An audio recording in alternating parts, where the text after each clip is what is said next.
Hey coin collectors, and welcome to DC Coin World International Coin Channel. And we have two coins here, one from the United Kingdom over here on the right, one from the United States here on the left. And this is the one we're going to focus on. The one with the longer hair here, that's Ben Franklin. Of course, Ben Franklin was bald on the top, but he did have long hair coming out the back. It says Liberty at the top, In God We Trust underneath him, 1952 under his chin. This is a 90% silver half, and the reason that it's so expensive, of course, is the silver value alone is worth about $9. This one over here is a beautiful coin too. It's a Mary Gillick, first portrait of Queen Elizabeth II. This coin is, I'll show you just to go, it's from 1956. So these are both from the 50s, but this coin is much less valuable. This is a half crown. It's a big, huge coin, as you can see. But Britain went to the copper nickel versions of their coins in 1948 Coin Act, I think it was called, and they switched over. The United States did not switch over until the JFK halves in 1965. When was the Franklin made? Well, it turns out the Franklin, they finally were able to push through Ben Franklin on a coin, and that happened in 1948. But unfortunately, it only lasted for 16 years because in 1963, President John F. Kennedy was assassinated, and they wanted to get a coin to celebrate him immediately thereafter, and so they put him on the half dollar.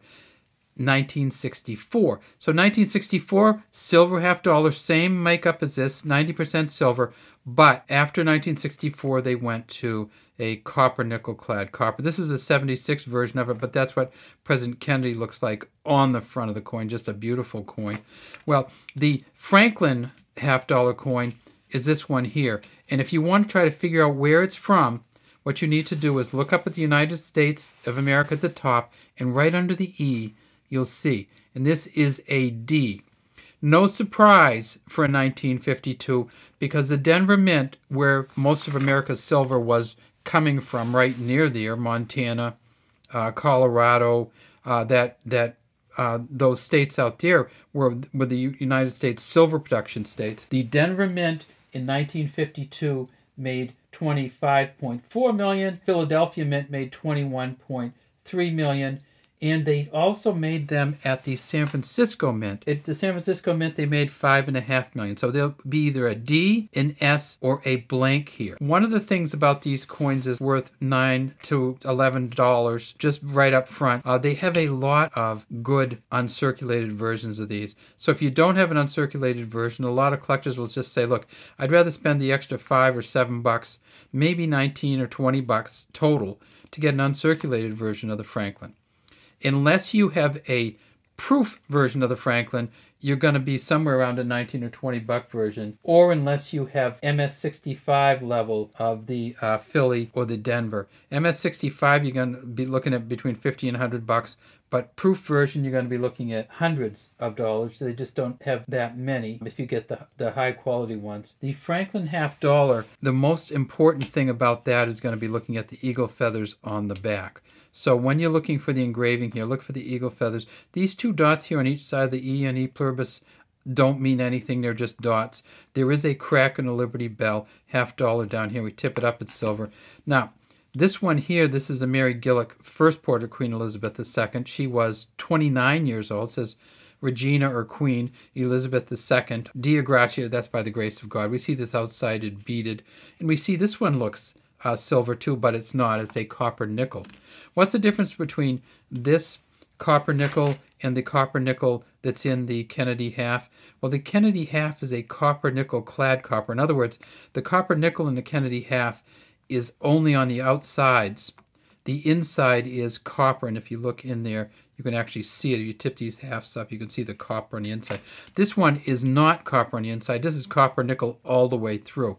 Hence, its weight, which is 14.14 grams, which is significantly more than the Franklin half, which weighs 12.5 grams. Oh, what's a half crown worth? Everybody's going, oh, it must be worth a lot. Well, this is from the old British sterling pounds, where there was 240 pence to the pound, or pennies to the pound. This one, unfortunately, was not worth a whole lot. It was worth 1/8 of a British pound, or about 30 pence.